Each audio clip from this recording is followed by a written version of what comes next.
Is it possible to make it to UFC through Pakistan? आज की video में बात करेंगे पाकिस्तान से यूएफसी में मेक इट करना पॉसिबल है या नहीं। तो काइंड ऑफ लोगों को काफ़ी चीज़ें मतलब इम्पॉसिबल या वो लगती है, काइंड ऑफ मेरे हिसाब से ऑलमोस्ट एक काइंड ऑफ मतलब काफ़ी डिफिकल्ट एक्सट्रीम डिफिकल्टी वाला टास्क है। तो सही पर मैं आपकी वीडियो में पूरा ब्रेक डाउन करूंगा, क्योंकि लोग समझते हैं कोई पाथ पे नहीं है। पाथ पे यूएफसी का पाकिस्तान से एग्जिस्ट करता है। वो अगर मैं इन शॉर्ट में अगर शुरू में बता दूं, हमारे फाइटर्स मतलब आर फाइटर्स तक बेसिकली हमारे फाइटर मतलब एंड पॉइंट पे पहुंच के अगर वो वहाँ पे वो फाइट्स वो मेन ऐसे बहुत सारे चांसेस होते हैं, अगर वो जीत जाते आगे से यूएफसी उन्हें स्काउट कर सकती थी, जैसा रोड टू यूएफसी या उन चीज़ों में, या इवन डीडब्ल्यूसीएस में भी शायद अपॉर्चुनिटी मिल सकती थी मेरे हिसाब से। अगर क्यों मैं कवर करूँ पाइपलाइन में आपको बताऊं कि यूएफसी तक मेक इट करने के लिए पाकिस्तान में क्या है। आप जैसे पीएमएमएफ में आप एमेचर अपनी फाइट जीते हैं, फिर आईएमएमएफ में जीते, वहाँ पे आप जीत के मतलब अपनी रेपुटेबल आप एक अच्छी विन स्ट्रीक पे जाएं, पाकिस्तान में आप बेस्ट रैंक पे जाएं, आपको इजीली ब्रेव सीएफ आपको इजीली स्काउट कर लेती है, जो बहरीन की ऑर्गेनाइजेशन है, जहाँ से आपको पता है इलिया टोपुरिया, हमजा छिमाइफिन सब ने वहाँ पे फाइट किया हुआ है। और वहाँ से मतलब यूएफसी ने काफ़ी ब्रेव सीएफ से काफ़ी फाइटर स्काउट किए। अभी रिसेंटली जैसा मेरे ख्याल से कजाकिस्तान के फाइटर के साथ जैसा रिजवान अली की क्या कहते हैं फाइट थी, वो उसमें एब्सोल्युटली डोमिनेट हो गया रेसलिंग में, वो अनडिफीटेड था। अब आपको क्या लगता है वो फाइट रिजवान अली जीत जाता? उसके बाद मतलब दो और फाइट बिल्कुल हाईएस्ट कंटेंडर्स सेंट्रल एशियन या के मॉन्स्टर्स को देता, अगर वो जीत जाता यूएफसी की नजरों में ना आता, यूएफसी स्काउट नहीं कर सकती, एब्सोल्युटली कर सकती है। हमारे फाइटर्स का इश्यू ये है पाकिस्तान में, हम जिससे एमएमए का लोग काफी लेट स्टार्ट करते हैं, एमएमए की मतलब स्किल लेवल वो नहीं है, मतलब हमारे फाइटर्स मतलब उस उनका स्किल लेवल और उन चीजों में जमीन आसमान का फर्क है। पर एमएमए की जैसे बात की जाए, एमएमए की ब्यूटी ये बात है कि ब्यूटीफुल स्पोर्ट है कि इसमें स्किल्स के साथ एमएमए के साथ जेनेटिक्स आपकी मतलब टाइमिंग लक वो चीजें भी काफी मैटर करती हैं, आपकी मेंटेलिटी ये सब चीजें भी फैक्टर इन करती हैं। अब म्यांमार बर्मा को जैसे कि आप देख सकते हैं, वहाँ पे यूएफसी की ना फाइटिंग गेम मतलब एक काइंड ऑफ यूएफसी लेवल पे एमएमए तो नॉन एग्जिस्टेंट ही है। वहाँ पे जोशुआ एंड अब जैसे भी मगर अलेक्जेंडर पंडोजा इंजर्ड ही हुआ था, पर यूएफसी प्राइवेट चैंपियन है बर्मा से, म्यांमार से आप आज से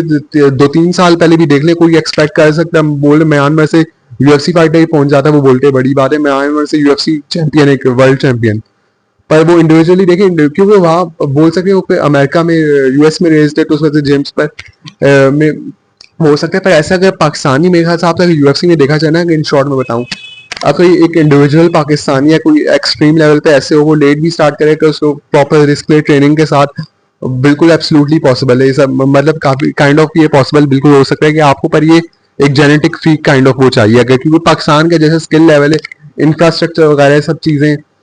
जैसे आप पाकिस्तान में जो बेटर जिम कराची में भी बताऊं, जैसे जो ठीक गुजारे लाइक जिम है, वो 3G MMA है। जैसे पाकिस्तान में और बताऊं, फाइट फोर्ट्रेस इस्लामाबाद वाली वो जिम है। तो काफी काइंड ऑफ मेरे हिसाब से जिम्स भी ऐसे वो नहीं है पाकिस्तान को यूएफसी तक मेक इट करने ना, जिस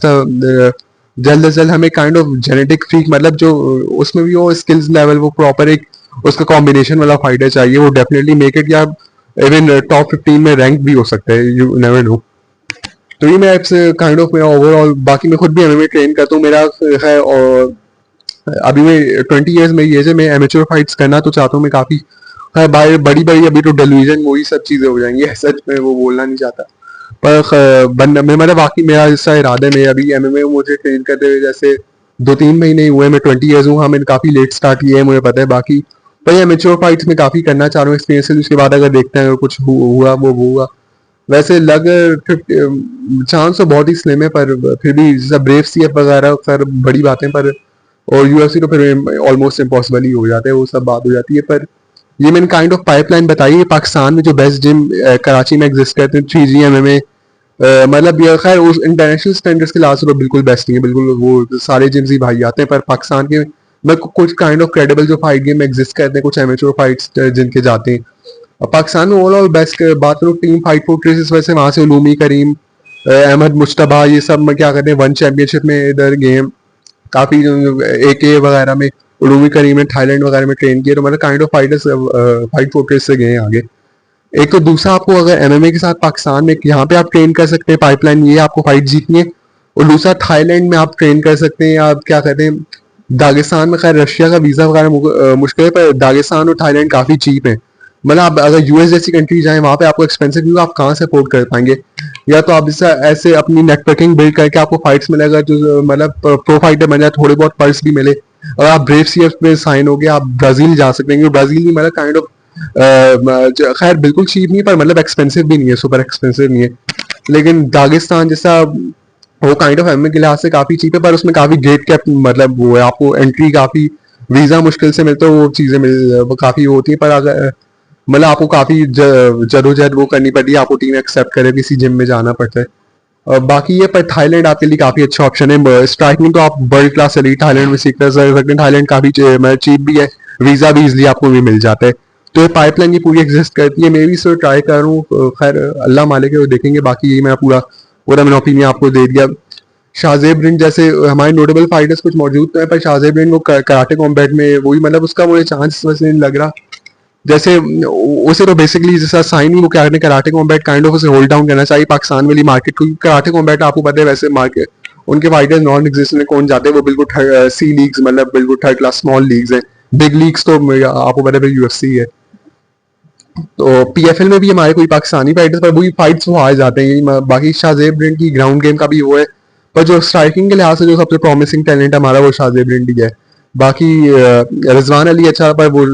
उसकी ग्रैपलिंग अलग ग्रैपलर था लेकिन एब्सोल्युटली डोमिनेट हो गया, ये हालात तो जैसे पाकिस्तानी फाइटर्स के मुश्किल ही ये लग रहे हैं, पर बाकी ये मेरा ओपिनियन था। I will catch you next one, ऐसी सारी वीडियो इंटरेस्टिंग है, I will catch you next one, बहुत आसानी से like the video and subscribe the channel.